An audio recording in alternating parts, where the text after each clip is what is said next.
Allora, eccoci tornati in diretta nello studio di TV7 Match. Ervano, torniamo a parlare di donne, perché i problemi, diciamo, su quelli che sono legati alla condizione femminile... Parliamo pochi di donne, parliamo di figure femminili e come queste figure femminili vengono trattate ancora adesso secondo alcune tradizioni che lasciano un po' sbalorditi, forse una volta no, ma oggi, come abbiamo visto la Grande Guerra, qual era l'idea della Grande Guerra all'epoca e qual è l'idea oggi di andare al fronte. Chi mai manderebbe un proprio figlio o il proprio marito o la propria moglie a fare una guerra di quel genere? Però di necessità virtù, e quindi torniamo invece alle donne che stanno anche loro scavalcando un'epoca. E quindi vediamo i nostri ospiti. Innanzitutto presentiamo gli ospiti. Buonasera a Mariangela Zanni. Buonasera, lei è Presidente del Centro Veneto Progetti Donna. Grazie per essere qua con noi. Buonasera a Marianna Cestaro, lei è segretaria del segretaria provinciale della CGIL di Padova e si occupa di politiche di genere nello specifico. Buonasera anche a lei, buonasera a Massimiliano Zannini. Buonasera, lei è coordinatore del Popolo della Famiglia per il Veneto. Allora, prima di entrare in studio, prima della pubblicità, dicevo che è un periodo, negli ultimi mesi, si sono verificati, diciamo, delle iniziative, non necessariamente solo in Italia, che stanno mettendo in discussione quelli che sono dei diritti acquisiti per le donne. In particolare faccio riferimento a quello che sta succedendo in Polonia. In Polonia c'è una normativa che di fatto praticamente rende praticamente impossibile l'aborto in questo paese. Allora, prima di iniziare a parlare con voi, vi proponiamo questo servizio che riassume un po' quello che sta succedendo. Centinaia di persone sono scese in piazza in Polonia per protestare nel nome dei diritti civili contro la sentenza della Corte Costituzionale che ha vietato l'aborto anche se il feto ha delle gravi malformazioni, perché sarebbe incompatibile con la tutela nella Costituzione del diritto alla vita. Ci sono stati momenti di tensione davanti alla Corte e scontri con la polizia. La decisione rende ancora più restrittiva una delle leggi più dure sull'aborto, che era permesso finora solo in 3 casi: pericolo di vita della madre, stupro e malformazioni, appunto. Quest'ultima però era la motivazione alla base della quasi totalità delle interruzioni volontarie di gravidanza in Polonia. La sentenza diventa dunque di fatto un bando totale, ha sottolineato Dunia Mijatovic, la commissaria per i diritti umani del Consiglio d'Europa, che ha impugnato la decisione. Rimuovere la ragione di quasi tutti gli aborti legali equivale a un divieto totale, ha detto Mijatovic. La sentenza significa aborti clandestini o all'estero per chi se lo può permettere e un calvario ancora più grande per tutte le altre. È un giorno triste per i diritti delle donne. Ecco, insomma, la Polonia torna indietro, possiamo dire così, Mariangela Zanni?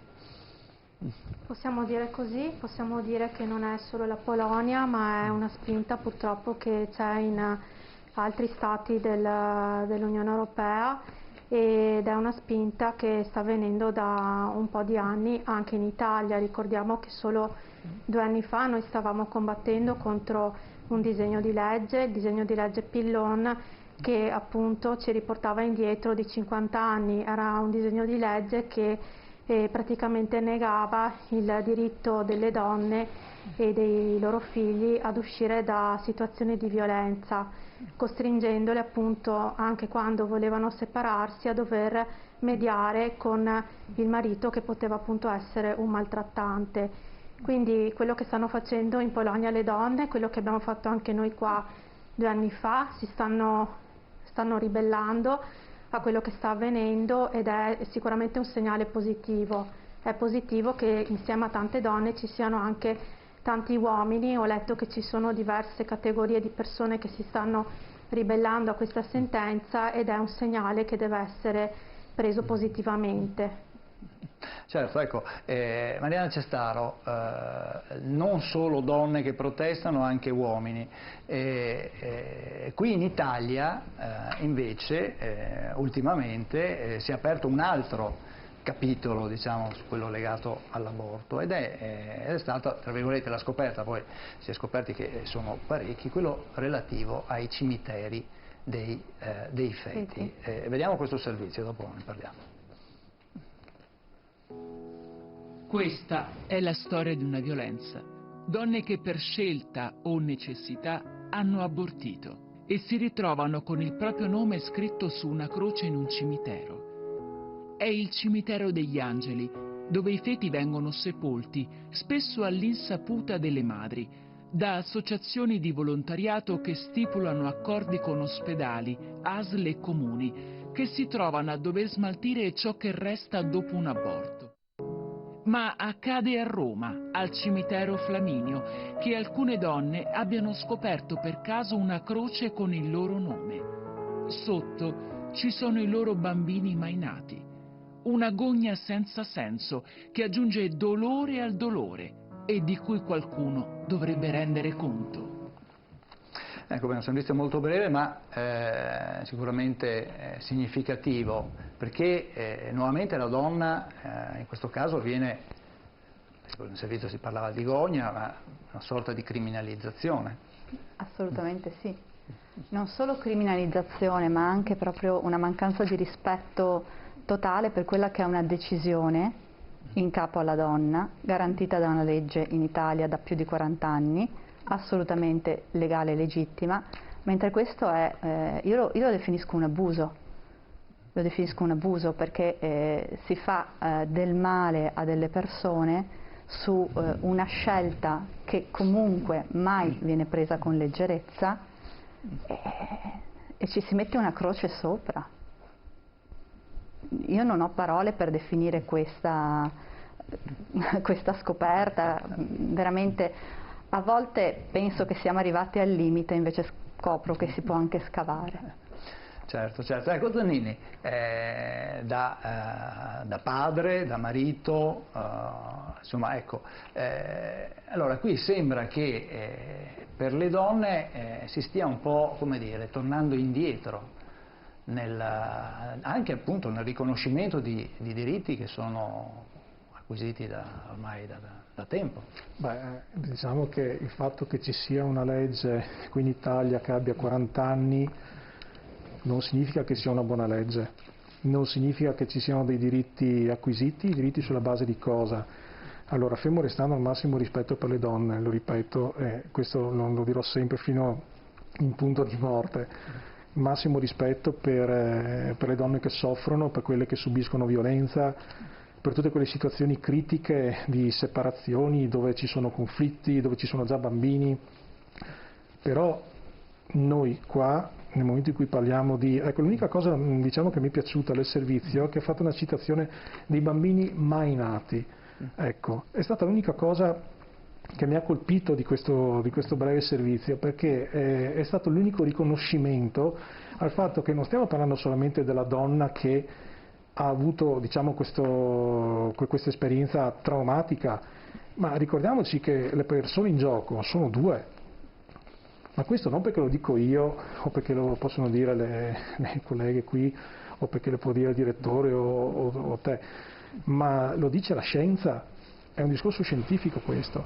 Si sa benissimo che nel momento in cui nasce, e so che qualcuno si straccerà le vesti, ma non è un problema mio, e la biologia ce l'ha detto, anzi adesso proprio da 40 anni in poi, quando è stata promulgata la 194, la diagnostica medica ci ha permesso di fare dei salti in avanti per capire come funzionano le cose, ed è certo che nel momento in cui c'è un concepimento, quelle cellule che cominciano a svilupparsi sono una persona a sé, addirittura prima di annidarsi nell'utero queste due cellule, questo ovulo, questo spermatozoo che danno origine a una vita, vivono di vita propria, si nutrono con le proprie energie prima di andarsi a impiantare, è una cosa già autonoma prima.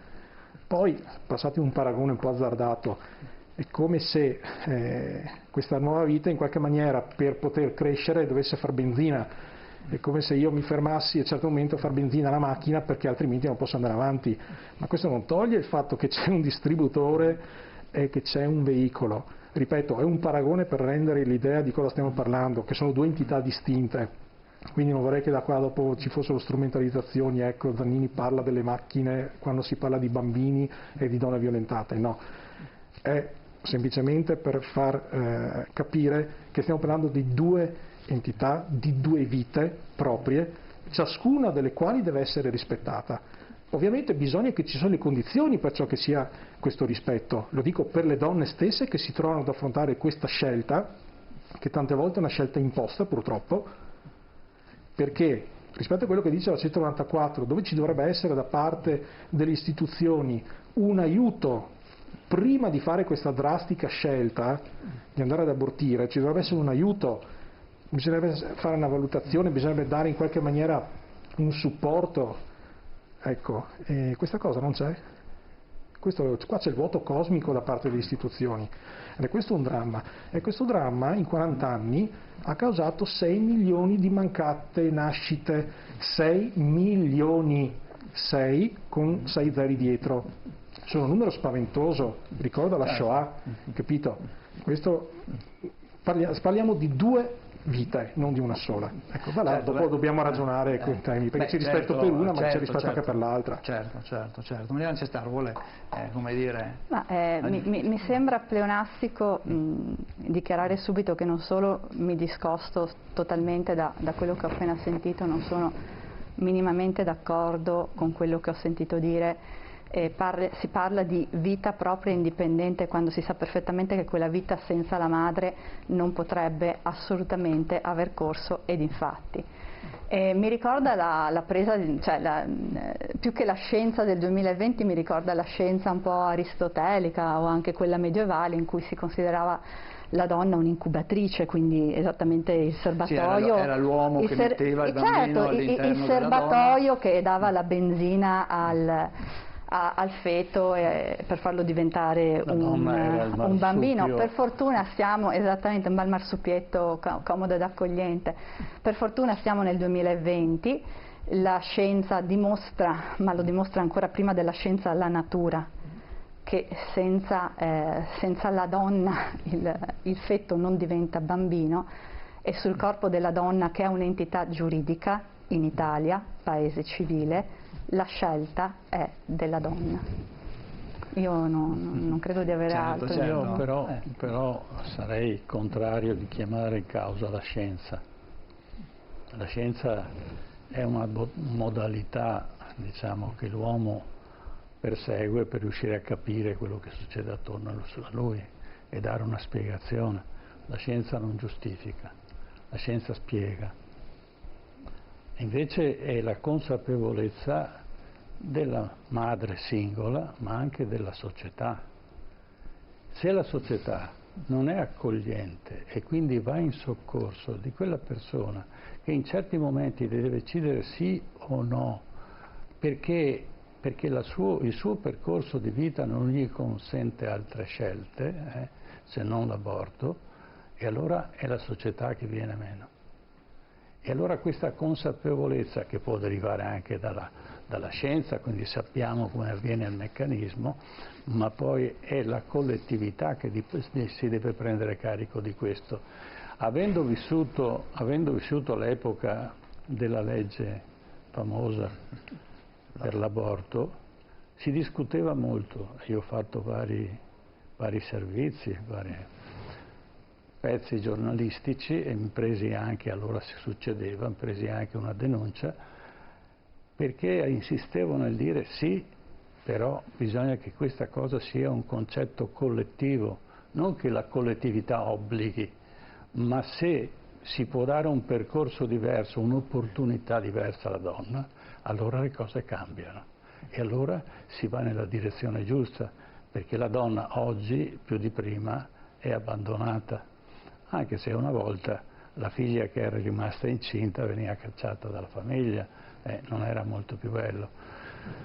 Però io direi che qual è la posizione a questo punto? Ci possiamo attivare diversamente per una cultura diversa della vita? Prego. Io penso che non si possa generalizzare parlando di questo fenomeno, parlando del diritto all'interruzione volontaria di gravidanza. Penso che ci siano donne perfettamente consapevoli che decidono con la consapevolezza di praticare questa pratica, di interrompere la gravidanza. Penso che ci siano donne che lo fanno come dire, senza nessun tipo di remora. Ci sono donne invece che in qualche modo lo fanno con sofferenza, quindi non possiamo generalizzare. Penso che dobbiamo sempre tener conto quello che si diceva prima, che il corpo della donna è della donna, non è di nessun altro, non può appartenere né alla collettività né all'istituzione sanitaria. Il corpo della donna è della donna e sul suo corpo la donna... Però se la risposta alla mia domanda non era questa la domanda. Sì, io capisco che c'è una collettività. Se la società ha stabilito che comunque il diritto all'aborto rimane, se la società può fare qualcosa di più nei confronti di quelle donne che si trovano in grave crisi, quindi una responsabilità della società, non un obbligo da parte della società. Prego. Certo, una responsabilità della società a fare formazione, a fare educazione sessuale nelle scuole partendo fin da piccoli, anche in una corretta comunicazione di quelli che sono i rapporti fra i generi, i rapporti fra maschi e femmine, quindi cominciare fin da piccoli a far capire proprio le basi anche dei rapporti e delle relazioni tra maschi e femmine, uomini e donne, a seconda appunto poi del percorso di vita. Quello che secondo me però non può essere assolutamente mai messo in discussione è un diritto che invece è acquisito, nel senso che è sancito dalla nostra legge, viviamo in un paese democratico e quello che è legge e che è un diritto è sancito insomma dalla nostra legislazione. Certo, ma questo non è in per cui non è messo, no, sentivo prima che era messo in discussione anche il fatto che il diritto insomma non fosse acquisito, è stato detto insomma qui in questa sede. Quello che sicuramente la società può fare è questo. Torniamo al discorso di prima della Grande Guerra. La facciamo o non la facciamo? Non c'era un terzo percorso, per me c'era, era la stupidità, l'incapacità di capire che ci sono percorsi alternativi che possono aiutare la donna, perché in quel momento credo che qualsiasi donna che si trova in quella situazione ha un problema gravissimo, giovane o meno giovane che sia, ha un gravissimo problema di affrontare questa decisione, e se viene supportata non per questo o per quello, ma e soprattutto è meglio prevenire che dopo arrivare a quella conseguenza. Cosa farebbe lei in questo senso, al di là del diritto della donna, che il corpo è suo, ma questo lo dicevamo ancora. Però vede, c'è sempre questa retorica che è abbastanza paternalistica, no? Dell'andare in aiuto della povera donna che si trova in questa condizione. Come diceva giustamente Mariangela, le situazioni sono veramente eterogenee, cioè si possono manifestare moltissime casistiche. Non c'è semplicemente la donna che si trova inguaiata in una situazione che non si aspettava, in cui va tutto bene però non lo desidera, e allora un intervento della società, che ne so, un reddito, qualcosa può venirle in aiuto. Se una donna non lo vuole, non lo vuole, al di là di come è arrivata ad avere il concepimento, che sia stata subita violenza non ne parliamo neppure. Ma poi c'è tutta la casistica degli aborti terapeutici, di cui esattamente il servizio sulla Polonia parlava.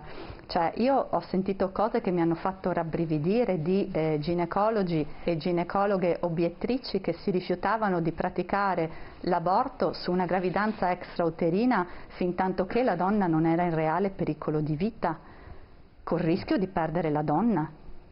Ma quella donna lì, quella vita lì quanto vale? Quella vita lì che è già viva, che è già un codice fiscale, un diritto giuridico, no? Per possa essere contrario a questa situazione. Nessuno, non è vero che nessuno, le sto dicendo che è una cosa che succede in Italia oggi. Questa qui è una cosa che succede in Italia oggi e che succederà domani mattina in Polonia. E quindi non è una cosa di cui si può parlare con leggerezza, non è una questione filosofica, non è una questione di pensare, avere correnti di pensiero, è una cosa per cui si sta dicendo a determinate donne: tu sei libera e autonoma fin tanto che non concepisci, quando concepisci non sei più di te stessa e neanche la medicina ti può venire in aiuto perché non sei più libera. Cioè si sta dicendo questo, io non so se è chiaro, non ho un altro modo per dirlo, e questa non è più autodeterminazione per metà del mondo, cioè Certo. Non lo so dire in un'altra maniera, scusatemi, non ho altre parole. Con lei. Questa società potrebbe fare di più? Oh, ma questa società può fare un sacco di più. Questa è la domanda. Questa società può fare un sacco di più, ma non, ripeto, in modo paternalistico per aiutare le donne a concepire, a portare a termine la gravidanza, ma per aiutare in generale a una consapevolezza anche sull'educazione affettiva, su come si sta in coppia, assolutamente sulla contraccezione. Discutevamo prima in sala d'attesa sul fatto che oramai anche l'età media, dei primi rapporti sessuali si è molto abbassata, i ragazzini stanno tanto su questi strumenti qui e parlano molto poco. Noi abbiamo perso la capacità di colloquiare anche con i nostri giovani, per cui sicuramente la società intesa come istituzioni, come scuola, come persone può fare tanto di più, però deve partire da un assunto, che non c'è discussione. Cioè non c'è discussione. Può dare un segnale di come organizzare nei confronti delle altre donne un'attività che sia più a sostegno della donna, comunque la sua decisione sia. Sì, donne e uomini, perché la questione a quel punto è biunivoca, voglio dire, perché ripeto, se la sessualità si fa quando si concepisce quantomeno in due, per paternalista. Però ripeto, a me sembra sempre che ci sia la volontà di dire aiutiamo queste donne. È venuto fuori qualche tempo fa l'assegno per le donne che rinunciavano all'aborto, no? Come se un corrispettivo economico potesse dargli una mano quando, per quanto grande sto corrispettivo economico, se una persona, ammesso che la volontà di abortire sia una questione economica, e sono poche, sono molto poche secondo me, quelle questioni, fosse appunto di incentivo. Ripeto, non credo che sia questo il messaggio e né tantomeno l'aiuto che si può dare a questa società. Questa società ha bisogno di un altro tipo di aiuto, che è quello del rispetto della scelta delle donne, perché ripeto, se si rispettasse la scelta delle donne non staremmo nemmeno qui a discutere e sarebbe una società incredibilmente più inclusiva e più libera per tutti, per uomini e per donne. Ma potrebbe anche, secondo me, la società potrebbe anche aiutare dovrebbe aiutare le donne a rendere più facile accedere all'interruzione volontaria di gravidanza, cioè accedere alla contraccezione di emergenza, che appunto dovrebbe essere gratuita e non essere sottoposta appunto a un pagamento da parte della donna, perché qui appunto sì che entra in gioco anche l'autonomia e l'indipendenza economica. Dovrebbe rendere più accessibile. È quello che le chiedevo prima. Esatto. Quindi cos'altro potrebbe fare la comunità, la società, lo Stato, quello che vuole, insomma, perché questa cosa non sia aggredibile dall'altra parte in maniera negativa? Applicare intanto la legge 194, quindi assicurare alle donne che si recano in una struttura sanitaria un trattamento adeguato, dignitoso, rispettoso. Io ho avuto per esperienza, ho visto cosa succede negli ospedali quando una donna decide di interrompere la gravidanza, e devo dire che è stata un'esperienza molto traumatica, ma perché non c'è un aiuto competente, necessario e soprattutto, ma non solo psicologico, anche proprio di rispetto di quello che la donna sta vivendo in quel momento, che è sicuramente una pratica medica, che però ha in sé un portato anche emotivo, sì, psicologico, ma che in qualche modo deve essere trattato con rispetto e con dignità. C'è un grandissimo numero di medici obiettori nei nostri ospedali. In alcune zone d'Italia addirittura c'è il 100% di medici obiettori. Le donne non hanno la possibilità di appunto richiedere questo diritto. Questo vuol dire che le donne, questo diritto non è garantito in uno Stato democratico, e anche quando è garantito ci sono veramente delle pratiche che io le definisco inumane. Massimiliano Zannini, la sua posizione, società, come si dovrebbe comportare? E poi quanto è accettabile appunto questo da parte diciamo che, secondo il suo punto di vista? Mi riaggancio un attimo al discorso che diceva la dottoressa. Non c'è una donna in Italia che abbia voluto accedere all'IVG e non sia riuscita a farla. Okay? Cioè qualsiasi donna che abbia voluto interrompere la gravidanza ha potuto farlo. Quindi la storia dei medici obiettori per esperienza hanno portato la ragazzina in Svizzera. Prego? Hanno portato la ragazzina in Svizzera. Abbiamo parlato di parti di ragazze che restano incinta e che hanno la difficoltà di portarle in ospedale, e l'ospedale dice: ma io quella che ha 12 anni se la stessa 194 pone dei paletti. Il problema dell'aborto non è così semplice sì o no, ma è una varietà di situazioni che vanno affrontate e che ma qui in la Italia società sbaglio o la spesso non è in grado di affrontare. 90 giorni, quindi se uno ha dovuto andare in Svizzera perché quel termine era passato, altrimenti qui in Italia accede. Ma se c'è il 90% di obiettori. E tra l'altro, ripeto, anche se ci sono gli obiettori e se stanno aumentando il numero di obiettori, ci sarà un motivo. La carriera. La carriera. L'aborto costa, viene pagato, quindi comunque c'è un ricavo per chi lo applica, non è una questione di carriera, cioè i soldi li prendono comunque. Anzi, tra l'altro una cosa, quando si viene a dire che la società dovrebbe aiutare queste spese, lo stiamo già facendo, io, lei, magari voi, adesso non so la vostra posizione su questa questione dell'aborto, voi non siete d'accordo o siete d'accordo, comunque vi trovate a pagare con le vostre tasse un servizio sanitario nazionale che fornisce le prestazioni mediche d'urgenza, gli interventi chirurgici di ogni genere e specie e anche l'IVG. Quindi io, che non sono d'accordo con questa pratica, per 1000 motivi che ovviamente non possiamo concentrare qua in mezz'ora, ci vorrebbero veramente giornate di discussione, attenzione, non è che vogliamo banalizzare nulla, però ci troviamo a pagare comunque qualcosa che va contro la nostra volontà. Io personalmente vedo che con un'interruzione di gravidanza c'è un bambino, viene ucciso. I miei soldi, le mie tasse, quello che guadagno col mio lavoro, viene utilizzato per finanziare anche questa cosa. Posso non essere d'accordo su questo? Ma essendo vissuto in sento il dovere di dirlo. Diversa, è il discorso, chiedo scusa, termino un attimo sul discorso della 194, sì. È un diritto acquisito.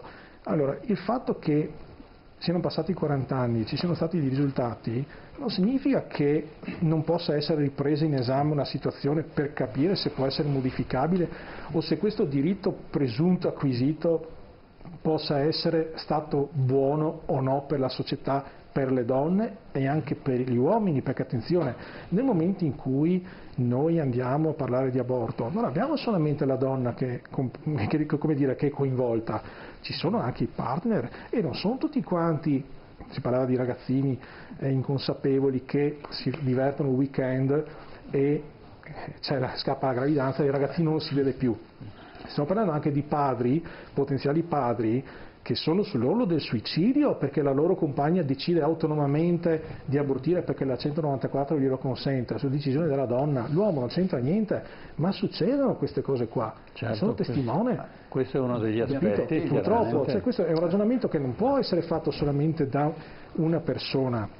Ripeto, con tutte le difficoltà che ci possono essere, e non è paternalismo il fatto di cercare di dare una mano a queste donne che sono, in questa situazione difficoltosa. È un dovere da parte delle istituzioni dare una mano, è un dovere, ma non è mai stato fatto in 40 anni. E anche tutto quello che può succedere successivamente a un'interruzione di gravidanza che non viene mai spiegato alle donne, perché l'IVG viene spacciata come il toccasana, un intervento chirurgico, si vende agli hospital, tic-tac, dopo si va via senza grossi problemi. No, ci sono degli strascichi che si vedono negli anni. Questo qua non lo dico io, lo dicono persone che studiano, ne conosco personalmente, che affrontano i traumi di queste mancate mamme, che a distanza di 40 anni, da quando la mamma l'ha accompagnata all'ospedale per abortire, si trovano nella situazione di dire ricondurre dei problemi a 50-60 anni legati a quell'interruzione di gravidanza che ha fatto 18 anni. un'era geologica prima.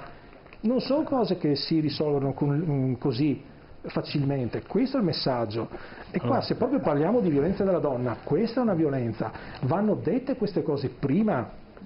Quando prendiamo l'aspirina, apriamo il bugiardino, c'è tutto un elenco di cose che possiamo andare incontro, anche la morte forse, ok, con l'aspirina. Queste cose qua non vengono spiegate, non c'è un consenso informato. Non è spiegato tutto. È quello una che la mamma società dovrebbe... una potenziale mamma appunto gravida che si sta portando un IVG non fa un'ecografia dove le viene mostrato il cuore che pulsa del bambino 160 battiti al minuto. Questa cosa invece proprio sì, ed è una violenza incredibile. Ed è una violenza incredibile, eccola, ecco, però allora... è la realtà dei fatti. No, le viene bisogna mostrata. avere gli elementi affinché possa ragionare ed essere allora, credo che la terza via sia necessaria, perché quando è uscita questa legge, molto contrastata da una parte e dall'altra, perché si poteva fare sicuramente una legge migliore, perché accanto a questa legge si doveva incominciare a creare una cultura di quello che è la figura femminile e il rapporto tra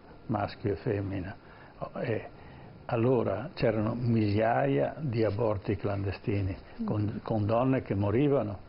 Quindi se riportiamo il contatore a quell'epoca non è che risolviamo il problema, lo aggraviamo, perché il problema è questo, lo prendiamo tutte le sue sfaccettature e la società deve essere più sensibile nell'affrontare il problema, altrimenti è un disastro. D'accordo, non si può tornare indietro nel tempo, oramai il danno, quello che poteva essere stato fatto è stato fatto, 6 milioni di bambini mancati, ma ragioniamo adesso con gli elementi che abbiamo l'onestà intellettuale di riprendere in mano la questione per dire cosa è successo in questi 40 anni, c'è qualcosa, la terza strada, bravissimo, quello che lei diceva prima è la terza strada, non c'è il coraggio di farlo, in questo momento qua ci sono due muri, non il coraggio, non c'è la sensibilità di farlo, la volontà. Non c'è, difatti, questa è una cosa che va fatta dai partiti ovviamente dalla politica e dopo da lì a cascata, ma va fatta questa cosa, un esame dopo 40 anni di una situazione di questo genere è doveroso, bisogna fare un'analisi, altrimenti si va avanti col paraocchi e alla fine, però dove andiamo a finire in questa situazione qua? Certo. Allora adesso andiamo a finire in pubblicità, intanto. Okay. Andiamo in pubblicità e quando rientriamo apriremo l'ultima parte di questa parte di TV7 Match e parleremo anche di questo certificato di verginità, che è stata un'altra cosa che, come dire, mette in luce quella che è, come dire, la condizione della donna in tante parti del mondo. A tra poco.